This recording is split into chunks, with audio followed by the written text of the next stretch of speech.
afternoon, sir. Good afternoon, sir. Good afternoon, sir. Thank you, sir. Comfortable हैं? Yes, sir. Hindi में बात करें? Yes, sir. आप अपने बारे में बताइए। सर मेरा नाम शर्मीन रियाज है। मैं बिहार के सिवान ज़िले से बिलोंग करती हूँ। मैंने अपना ग्रेजुएशन अलीगढ़ मुस्लिम यूनिवर्सिटी से 2019 में पास किया।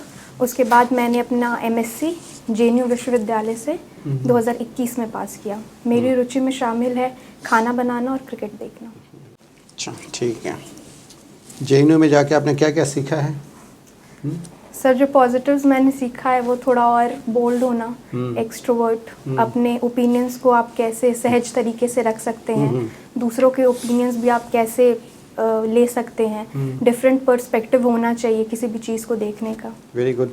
और नेगेटिव क्या क्या सीखा आपने? क्योंकि आपने बोला पॉजिटिव सीखा सर है। शेड्यूल बहुत हेक्टिक था वहाँ पे, क्योंकि साइंस बैकग्राउंड के स्टूडेंट को प्रैक्टिकल्स भी करने होते हैं, थियोरी भी करनी होती तो है। पॉजिटिव है, नेगेटिव क्या सीखा आपने? सर नेगेटिव एज सच तो मेरा कोई एक्सपीरियंस नहीं हुआ है फॉर्चुनेटली। सब पॉजिटिव ही है? Yes sir. अच्छा, या आप बताना नहीं चाह रही हैं? नो सर, फॉर्चुनेटली मेरे साथ कुछ सब नेगेटिव कुछ नहीं पॉजिटिव हुआ। है। Yes sir. अच्छा, ये जैसा आपने बोला कि बोल्ड होना, यस सर। ये आपने वहाँ से सीखा है। Yes, sir. और आपने क्या बोला उसके बाद?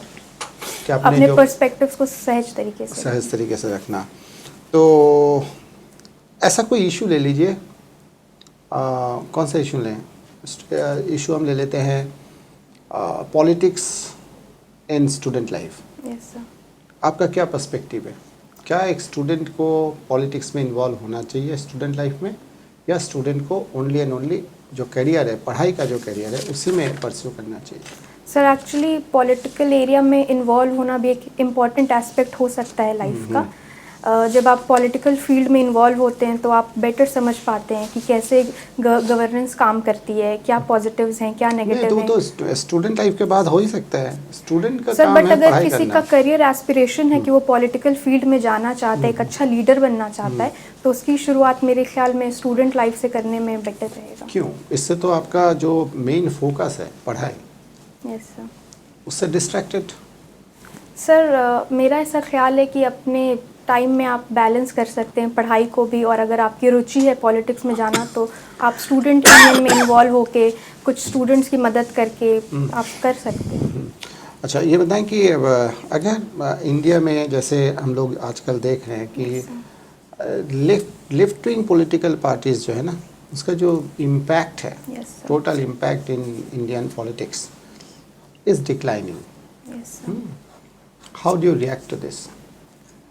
सर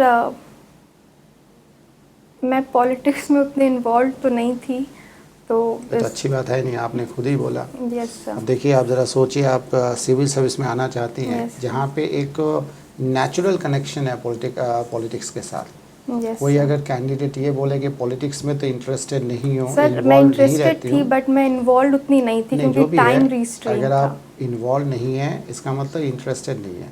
क्योंकि जो आप ही ने बोला कि जो स्टूडेंट्स इंटरेस्टेड होते Yes, हैं, sir. करियर बनाते हैं, वो स्टूडेंट्स होते हैं।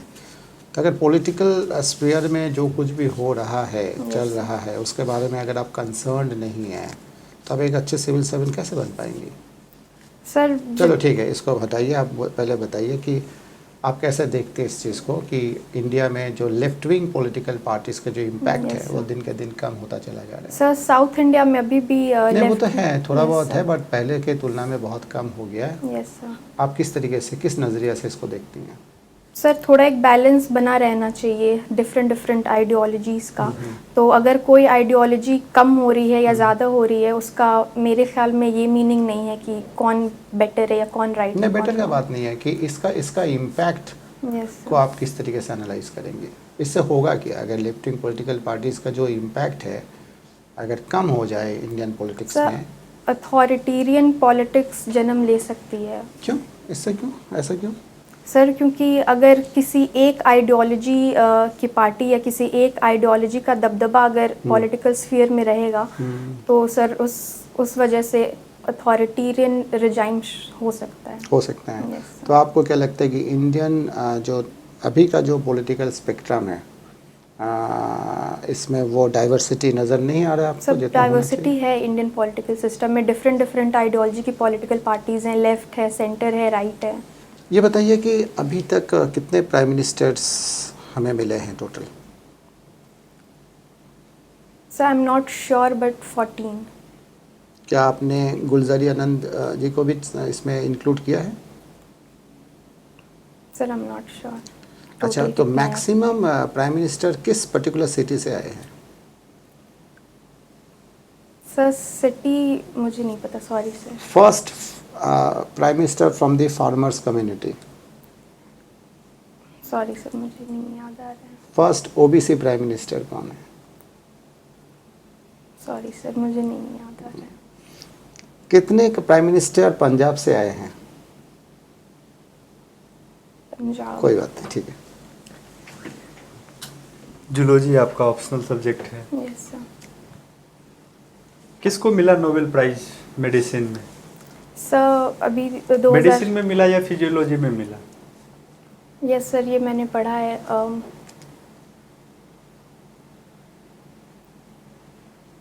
सॉरी सर अभी मैं याद नहीं कर पा रही हूँ. कौन से क्वेश्चन का जवाब याद नहीं कर पा रहे हैं? किसको मिला वो, या मेडिसिन या फिजियोलॉजी वाले का? सर ये मैंने पढ़ा था पर अभी इस वक्त मुझे याद नहीं आ रहा है. ठीक है. mRNA yes sir vaccine. Yes sir mRNA vaccine के लिए 2 साइंटिस्ट को मिला है सर मेडिसिन के फील्ड में. तो क्या होता है ये mRNA vaccine? Sir mRNA vaccine बनाने के लिए जो mRNA होता है उसमें हम मॉलिक्यूलर लेवल पे कुछ चेंजेस करते हैं बेसिस में, जिसकी वजह से ये ऐसा प्रोटीन सिंथेसिस करते हैं जो बॉडी में जाके ऐसे एंटीबायोटिक्स ऐसे प्रोटीन्स बनाए जो वायरसेस को जो है सर उनको रेजिस्ट कर सके सर. तो आप बोल रही हैं कि mRNA वैक्सीन में मॉलिक्यूलर लेवल पे चेंज करते हैं वो सर खुद ही mRNA जो होता है सर उसको मॉडिफाइड mRNA बॉडी में देते हैं सर. उसको मॉडिफाइड आरएनए बोलते हैं या मैसेंजर आरएनए बोलते सर हैं? mRNA का फुल फॉर्म मैसेंजर आरएनए होता है, पर जो बॉडी नेचुरली सिंथेसाइज करती है उसका मॉडिफाइड फॉर्म वैक्सीन के फॉर्म में देते हैं ताकि वो इम्यूनिटी को इंक्रीज करे और जो वायरस है उसको तो ये नॉर्मल वैक्सीन से कैसे डिफरेंट है? सर जो नॉर्मल वैक्सीन होते हैं जैसे वेक्टर वैक्सीन हो, किसी वेक्टर के थ्रू हम बॉडी में इंजेक्ट करते हैं जो स्पाइक्स प्रोटीन के फॉर्मेशन को रोकता है सर. और इसमें क्या करते हैं? इसमें mRNA के थ्रू सर हम देते हैं. mRNA को चेंज करते हैं, वो मैसेज Modified. पहुंचाता है फिर डीएनए. क्योंकि mRNA का सर काम है प्रोटीन सिंथेसिस करना, तो ऐसे प्रोटीन mRNA का काम है प्रोटीन सिंथेसिस करना या इसका काम है मैसेज पास ऑन करना? सर जो मैसेज का फॉर्म होता है पास ऑन करने का वो प्रोटीन सिंथेसिस में ही होता है, ट्रांसलेशन जो होता है सर. तो अल्टीमेटली प्रोटीन तो सिंथेसिस दूसरी जगह होता है ना, ये तो मैसेज सर पहुंचाता है राइबोसोम इसी के थ्रू होता है. मैसेज जो रीड होता है वो mRNA के थ्रू ही राइबोसोम्स में होता है और प्रोटीन सिंथेसिस होती है. प्रोटीन सिंथेसिस mRNA करती है या किसी और दूसरी जगह पे होती है? सर mRNA ही जो है वही इन्वॉल्व होती है sir translation protein synthesis. Involve होना तो अलग बात है. इन्वॉल्व Yes, होने का मतलब है कि वो मैसेज लेके जाती है डीएनए का वहाँ पे message. डीएनए के पास, जी, वहाँ सर. पे वो बोलती है कि ये राइबोसोम्स और mRNA तो सर फिर होते हैं अलग हो गया ना दोनों की. इसका काम हो गया सर. मैसेज जो प्रोटीन सिंथेसिस की कोड होती है जैसे हम ट्रिपल कोडोन बोलते हैं, वो mRNA का ही कोडोन होता है सर. ठीक है. लाइफ साइंस में क्या पढ़ते हैं आप लोग? सर लाइफ साइंस में डिफरेंट डिसिप्लिन्स हैं. फॉर एग्जांपल फिजियोलॉजी है, बायोकेमिस्ट्री है, सेल बायोलॉजी है. तो लाइफ साइंस का क्या यूज़ है? आप भी अगर हम ह्यूमैनिटी के प्रोग्रेस की बात करें तो Yes, इसमें sir. क्या यूज़ है? सर लाइफ साइंसेज में क्योंकि हम बेसिकली हर चीज़ को जो स्टडी करते हैं वो एक फैक्ट के बेसिस पे, एक्सपेरिमेंट्स के बेसिस पे, उसके मॉलिक्यूलर लेवल पे उसको स्टडी करते हैं कि अगर कोई फिनोमिनन हो रहा है तो वो मॉलिक्यूलर लेवल पे कैसे हो रहा है, कौन कौन से केमिकल प्रोसेसेस, कौन कौन से ऑर्गन्स, कौन कौन से मॉलिक्यूल्स उसमें इन्वॉल्व हैं. अच्छा, ये निपाह वायरस के केस में बोला जा रहा है कि इंडिया अभी ऑस्ट्रेलिया से मोनोक्लोनल एंटीबॉडीज मंगवा रहा है. मोनोक्लोनल, क्या yes, होता है sir. ये monoclonal sir antibody? Monoclonal antibody उस एंटीबॉडी को बोलते हैं जो किसी एक पर्टिकुलर ऑर्गेनिज्म के रिस्पॉन्स में सिंथेसिस होती है उसकी. बाकी एंटीबॉडी से कैसे डिफरेंट हुआ? सर बाकी एंटीबॉडी जो क्लोन्स होते, सर मैं याद नहीं कर पा रही हूँ अभी अच्छे से. अच्छा, अभी हम लोग डिफरेंट विंग की भी बात कर रहे थे, left wing, right wing ideology. ये लेफ्ट विंग होता क्या है? सर कम्युनिज्म जो कम्युनिस्ट आइडियोलॉजी होती है उसको लेफ्ट विंग है. तो कम्युनिस्ट आइडियोलॉजी जितना भी होगा सब लेफ्ट विंग हो जाता है? सॉरी सर मुझे पॉलिटिक्स की ज़्यादा नॉलेज नहीं है सर. ये तो वर्ड की नॉलेज चाहिए, इसमें पॉलिटिक्स का नॉलेज क्या चाहिए? Yes sir. ठीक है सर. Sharmin, yes sir. क्या पूछा जाए आपसे? सर जो आप चाहें। जो आपको लगता हो कि नहीं पूछा गया। सर क्रिकेट में न्यूरॉन्स क्या? सर न्यूरॉन्स जो हैं वो मैसेज रिले करने का काम करते हैं ब्रेन से डिफरेंट डिफरेंट बॉडी पार्ट्स में सर। और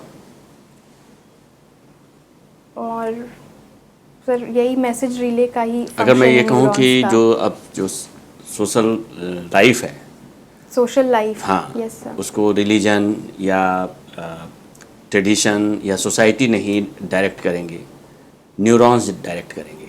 सब जी सर, बेसिकली ऐसा देखा गया है कि कितने परसेंटेज न्यूरॉन्स आपके ब्रेन में एक्टिवेट हैं उस हिसाब से इंटेलिजेंस डिटरमिन कर सकते हैं। अगर न्यूरॉन्स किसी ह्यूमन ब्रेन में मुझे एग्जैक्ट डेटा याद नहीं है, पर अगर 10 या 15% से ज़्यादा एक्टिवेट हैं तो उसकी जो IQ लेवल होती है वो सर ज़्यादा, ऐसा देखा गया है। इसमें AI अगर इन्वॉल्व कर दिया जाए यस तो फिर क्या होगा? सर। किस में? न्यूरॉन्स के पूरे सिस्टम को Yes, sir. डायरेक्ट करने में AI को अगर इन्वॉल्व कर दिया Yes, जाए sir. तो फिर क्या होगा? सर मेरे ख्याल में डेट्रीमेंटल हो सकता है, क्योंकि न्यूरॉन्स जो हैं वो एनवायरमेंटल जो भी फैक्टर्स होते हैं उनके रिस्पांस में भी काम करती हैं। बॉडीज़ में जो डिफरेंट डिफरेंट चेंजेस होते हैं उनके रिस्पांस में भी मैसेज रिले करके बॉडी का फंक्शन डिटरमिन करती हैं सर। लोक सेवा में क्या कर सकती हैं ये? AI सर लोक सेवा में एक तो ई सर्विस का जो एक मैं सोच पा रही हूँ कि ई सर्विसेज के फील्ड में, दूसरा सर मैं सोच पा रहा हूँ कि अब लोक सेवकों की जगह AI का ही इस्तेमाल होना चाहिए। सर क्योंकि ऐसा मुझे नहीं मैं अगर लगता है। पूछूंगा कि लोक सेवक क्या करता है तो आप क्या बताएंगे? सर एक लोक सेवक में क्या करता है? एम्पैथी भी बहुत ज़रूरी है, जो हम AI के थ्रू एम्पैथी एक लोक सेवक क्या करता है? सर एक लोक सेवक का काम है जो पब्लिक है उसके ग्रीवेंसेस को समझ के उनके सोसाइटी के बेटरमेंट के लिए काम करना, पॉलिसी का बेटर तरीके से इम्प्लीमेंटेशन करना, लॉ एंड ऑर्डर को मेंटेन करना। तो हम ये अगर फीड कर दें यस सर। एक मशीन के अंदर या Yes, एक रोबोट के अंदर ये सारी चीज़ें, और उसको हाई लेवल की AI से लैस कर दें यस सर। तो वो ये काम कर देगा। जी सर, जो एफिशिएंसी वाले काम है वो AI ज़रूर कर सकता है, लेकिन जिसमें इमोशनल इंटेलिजेंस जैसी चीज़ें इन्वॉल्व हो वो AI फंक्शन नहीं कर सकता। क्यों इमोशनल इंटेलिजेंस AI में फंक्शन उसमें नहीं डाला जा सकता? सर इसकी मुझे अभी नॉलेज नहीं है, पर जहाँ तक मैंने अभी पढ़ा है इमोशनल इंटेलिजेंस के लिए केपेबल नहीं है सर अभी AI। AI क्या है इमोशनल इंटेलिजेंस? सर जैसे एक सेंस ऑफ एम्पैथी होना चाहिए, एक सेंस ऑफ ऑनेस्टी होनी चाहिए, इंटीग्रिटी होनी चाहिए। आप पब्लिक इंटीग्रिटी इमोशनल इंटेलिजेंस का पार्ट है? I am not sure sir. तो कैसे बता रही हैं आप इंटीग्रिटी होना चाहिए? सर ऑनेस्टी और हाँ? एम्पैथी। इमोशनल इंटेलिजेंस नेगेटिव नहीं हो सकता? इमोशनल इंटेलिजेंस उससे नेगेटिव हाँ, उससे कोई फ़ायदा उठाना चाहे सर हो सकता है। अगर कोई पर्सन बहुत ज़्यादा सेंसिटिव है तो उसको एक्सप्लॉइट करके तो क्या हम फायदा उसे उठा कहें कि सकते ये एम्पैथी है उसमें? हैं। सर एम्पैथी और सेंसिटिव दो अलग अलग। सेंसिटिविटी है उसमें, ये हम कहेंगे? सर किस में? जो इस तरह का आदमी है सर सेंसिटिविटी मेरा ऐसा मान जो इमोशनल इंटेलिजेंस को गैदर करता है, यस सर। कोई भी पर्सन अगर वो उसके नेगेटिव यूज कर रहा है यस तो उसके अंदर जी एम्पैथी, सेंसिटिविटी ये सारी चीज़ें होंगी। आप ही ने कहा अभी। Yes sir. हाँ, मैं वही जानना चाहता हूँ। सर मैं क्वेश्चन समझ नहीं पाई। इमोशनल इंटेलिजेंस पर्सन जो होगा यस क्या वो हमेशा पॉजिटिव होगा? सर ऐसा ज़रूरी नहीं है। ज़रूरी नहीं है। यस आपने क्या कहा अभी कि एम्पैथी, sir. सेंसिटिविटी Yes, और sir. एक चीज़ और आपने कहा कि Integrity. वो उसकी क्वालिटी होगी। Yes sir. सर पर इनका बैलेंस बनाए रखना बहुत ज़रूरी है किसी इमोशनल इंटेलिजेंट पर्सन के लिए। नहीं, बैलेंस बनाए रखना, लेकिन कोई हर इमोशनल इंटेलिजेंस पर्सन जो होगा यस सर। वो पॉजिटिव ही होगा, ये तो जरूरी नहीं है। आप मान रही हैं ना? Yes sir. लेकिन और आपने ये जो वैल्यूज हैं इनको भी उसका पार्ट मान लिया। Yes sir. संभव है? सर वही मैं कह रही हूँ कि एक बैलेंस होना ज़रूरी है कि अगर आप सेंसिटिव हैं तो एक बैलेंस। अगर कोई पर्सन सिर्फ अपॉर्चुनिस्ट है, यस सर। वो अपने इमोशनल इंटेलिजेंस का फ़ायदा लोगों को बेवकूफ़ बनाने में कर रहा है, यस सर। तो क्या उसके अंदर एम्पैथी होगी? क्या उसके अंदर सेंसिटिविटी होगी? सर अगर वो अपॉर्चुनिस्ट है और लोगों का फ़ायदा उठा रहा है हाँ। तो मेरा नहीं ख्याल कि वो नहीं होगी ना। Yes sir. यानी इमोशनल इंटेलिजेंस एक अलग कॉन्सेप्ट हो गया फिर तो। किससे अलग कॉन्सेप्ट होगा? फिर एआई के लिए तो एक अलग कॉन्सेप्ट हो गया ना, एआई के में तो इमोशनल इंटेलिजेंस हो सकता है, फिर तो कोई प्रॉब्लम ही नहीं है। बट सर एआई में ऑनेस्टी इंटेग्रिटी अब हम ऑनेस्टी क्यों नहीं होगी भाई? एआई में अगर आपने ऑनेस्टी फीड कर दी तो ऑनेस्टी हो जाएगी। इंटीग्रिटी क्या है? इमोशनल इंटेलिजेंस व्यक्ति इंटीग्रिटी में, फिर आप वहीं पे आ गई शुरू में ही। Yes sir. इंटीग्रिटी आपने कहा था कि नहीं, कोई ज़रूरी नहीं है कि इंटीग्रिटी उसका पार्ट हो इमोशनल इंटेलिजेंस का। सर बट आप मतलब एआई में ठीक है। Thank you. सब ठीक? Yes sir, happy with your performance? Little bit sir. कब है आपका? परसों। परसों है, तो नथिंग टू वरी अबाउट, ठीक है। मैं आपको एक दो चीज़ बताऊंगा जो आपके लिए बहुत बेनिफिशियल रहेगा। Number 1, yes sir. आपको क्या करना है कि इंटरव्यू को ना स्लो कर देना है। मतलब जैसे सर? फॉर एग्जांपल जैसे क्वेश्चन आता है यस सर। तो थोड़ा सा पॉज दे के फिर आपको आंसर देना है। जो टेम्पो है ना इंटरव्यू का, Yes, sir. वो आपके हाथ से बाहर जा रहा था। Yes sir. जल्दी जल्दी आंसर देना जो ना, उसको एकदम स्लो कर देना है। इससे क्या होगा कि आपका जो नर्व है वो भी काम रहेगा और इंटरव्यू का जो टेम्पो है वो कंट्रोल में रहेगा। You will be getting more time to think. You have got brilliance, क्योंकि कुछ क्वेश्चंस में आपने बहुत बढ़िया आंसर दिया है। क्या करना है वो तो मुझे लगता है सब ठीक है, क्या नहीं करना है उसमें दम बात करते हैं। जी। एक तो जैसे फास्ट नहीं आंसर देना है, इसको जी, आपको सर। करना है, इसको ध्यान में रखना। You are such a good candidate कि आपका हो जाएगा सिलेक्शन। एक तो ये। सेकेंडली कोई भी क्वेश्चन अगर ऐसा आ जाए जहाँ पे आपको एक लेवल तक आप अपना पॉइंट ऑफ व्यू को इस्टेब्लिश करने का कोशिश कर सकती हैं, आपको वहाँ पे इंटरव्यू में आर्गूमेंट या डिबेट जी, जीतना सर। नहीं है। जी सर। आपको जीतने से कोई फ़ायदा भी नहीं मिलेगा। जी, जीत सर। जाएंगे और मार्क्स नहीं देंगे, जी। है ना।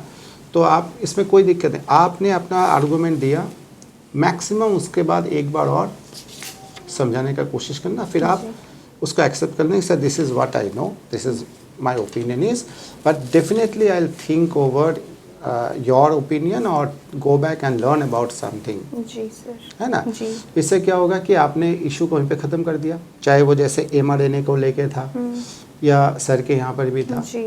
है ना। जी। स्ट्रेच मत करना, एक बार आपने बोल दिया, अगर वो एक बार काउंटर करेंगे तो फिर एक बार सेकंड टाइम आप उनको समझा देना कि sir this is what I know. अगर थर्ड टाइम वो जाते हो तो आप बोलना कि sir this is what I know, but whatever you are saying I definitely think over it Yes, and I go back and learn about it.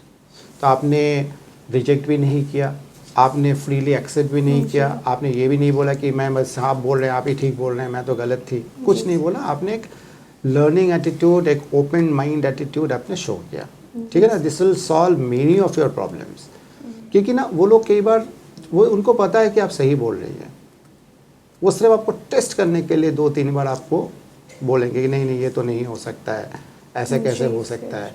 तो आपको समझ लेना पड़ेगा कि जो मैंने बोल दिया बस वो ठीक है, हो सकता है वो डीप डाउन देन उन्होंने मार्क्स दे भी दिया होगा आपको उस क्वेश्चन के लिए, लेकिन वो आप 3-4 बार आर्गुमेंट में चले जाएंगे तो वो काट के फिर माइनस कर देंगे। इसको नहीं करना है, ठीक है ना। जो हो रहा था कि उसके वजह से आप इंटरप्ट कर रहे थे, जैसे सर के क्वेश्चन में सर को बोलने ही नहीं दे रहे थे, वो ऑटोमेटिक होता है, स्पॉन्टेनियस होता है वो, क्योंकि आप फ्लो में थी ना, क्योंकि आपको अपना पॉइंट ऑफ व्यू इस्टेब्लिश करना है। इस्टेब्लिश करने के लिए आप थोड़ी गए वहाँ पे, वो जो मर्जी सोचे, आपको जो बोलना है बोल दिया। कि जैसे मेरे केस में मैंने आपको बोला कि लेफ्ट विंग आइडियोलॉजी का इम्पैक्ट क्या है, आपने बोल दिया, that is a fantastic answer. कि अगर कोई आइडियोलॉजी अगर वैनिश हो जाता है, ख़त्म हो जाता है, तो वन साइडेड अफेयर हो जाएगा फिर तो बैलेंस ही नहीं रहेगा। जो हमारा चेक एंड बैलेंस का जो सिस्टम है पॉलिटिकल उस फील्ड में, वो फिर नहीं रहेगा। तो फिर तो डेमोक्रेसी के लिए भी खतरा है। जितना ज़्यादा डिफरेंट आइडियोलॉजी आएगा, लोगों के पास वो चॉइस रहेगा कि नहीं ये ठीक नहीं है, उसको देंगे, उसको नहीं उसको देंगे। That was a brilliant answer. अगर मैं आपको बार बार बोलूँ नहीं ऐसे कैसे हो सकता है, ऐसा हो ही नहीं सकता, आर्गुमेंट में नहीं। हाँ, तो आप समझ जाना कि इसमें कुछ गड़बड़ है, या तो जी। मेरे साइड से गड़बड़ है, उनके साइड से हो रहा है, तो आप उसको आगे कुछ नहीं जाना है। जी, सॉरी बोल के सर इतना ही आता है, बाकी मैं देख लूँगी घर जाके, और आपका पॉइंट ऑफ व्यू भी मैं सोच लूँगी, कोई बात नहीं sir, thank you very much for your opinion, बोल के आगे बढ़ जाना। और ये कभी मत बोलना कि पॉलिटिक्स का नॉलेज नहीं है। You are supposed to have some knowledge, particularly because of the fact that you are going into civil service and you are coming from an institute which is meant for having a lot of political activities, and it gives more of political awareness, isn't it? तो इसको avoid करना आप, और बोलना कि sir I have, मतलब ये बोलने का ज़रूरत ही नहीं है, क्योंकि ये बोलने का मतलब है कि you are detaching yourself from politics, जो एक नेगेटिव वो हो सकता है कि वाई आप सर जेल में इसकी जगह पे जाके क्या बोल सकते हैं, लिमिटेड नॉलेज या? ना कुछ बोलना ही नहीं है, ओके जस्ट पास इट। आपको मान लीजिए आपको नहीं पता था, आप बोले कि sir I don't have knowledge right now, politics में नॉलेज नहीं है ये मत बोलना, ओके ओके उस क्वेश्चन का नॉलेज नहीं है ये मैं देख लूँगी, जान लूँगी। जी, उनको सर। बोलना क्यों है कि मेरे पास पॉलिटिक्स का नॉलेज नहीं है या मैं पॉलिटिक्स में उतना ज़्यादा इंटरेस्टेड इन्वॉल्व नहीं थी, जी सर। ठीक है, जितना होना चाहिए उतना उस हो सकता है उस क्वेश्चन का जवाब आपके पास नहीं है। You are a very good candidate, आप थोड़ा सा संभाल लेना अपने जी, आप को, sir. You are through, okay sir. है ना, विद कॉन्फिडेंस जाना आप, जी सर। है ना, वो सब चीज़ें आप थोड़ा करना, ठीक है। सर क्रिकेट का एक पूछना था हाँ पूछिए। कि बेसिक्स ही पूछेंगे या कुछ जो टेक्निक्स वगैरह होती हैं? नहीं पूछेंगे उतना टेक्निक वेक्निक आपसे, वॉचिंग क्रिकेट है ना, Yes, वो sir. टेक्निक नहीं पूछेंगे, बेसिक्स हैं। तो आप you are a good candidate, आप इसका ध्यान रखना, हो जाएगा आपका, ठीक है। Thank you sir.